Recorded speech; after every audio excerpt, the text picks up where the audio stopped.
జీవితంలో ఏది పోగొట్టుకున్నా తిరిగి సంపాదించుకోవచ్చు, కానీ సమయం ఒక్క అరగంట పోగొట్టుకుంటే తిరిగి ఒక్క నిమిషాన్ని కూడా సంపాదించుకోలేం.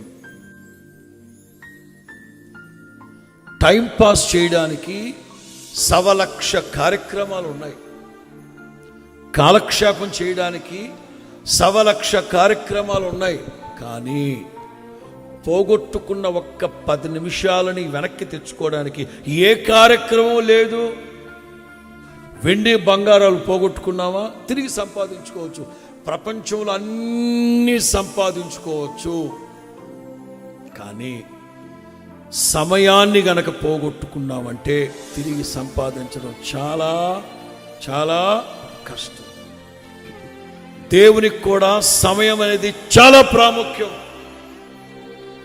యెహోవా నిన్ను దర్శించిన సమయాన్ని నీవు యెరూషలేమా యెరూషలేమా, యెహోవా నిన్ను దర్శించిన సమయాన్ని నీవు పెడచెవిని పెట్టావు.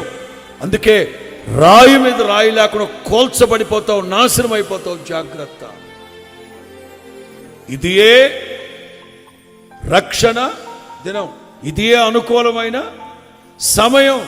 దినములు చెడ్డవి గనుక సమయాన్ని పోనివ్వక దేవుని వాక్యం మీతో మాట్లాడినప్పుడే, ఎందరైతే నా దేవుని మాటలు వింటూ ఉన్నారో, తటస్థంగా నా దేవుడి మాటలు చెప్పించట్లేదు మీకు, ప్రత్యక్ష ప్రసారం తటస్థంగా చూస్తున్నావు, నాకైతే తెలీదు. ఇది నా తండ్రి నీతో మాట్లాడుతూ ఉన్న సమయం. ఇది ఏ సమయం, ఇది ఏ అనుకూల సమయం, ఇదే రక్షణ దినం. సమయాన్ని పోగొట్టుకోవద్దు. అజ్ఞానుల వల్ల ఎందుకుంటున్నారు?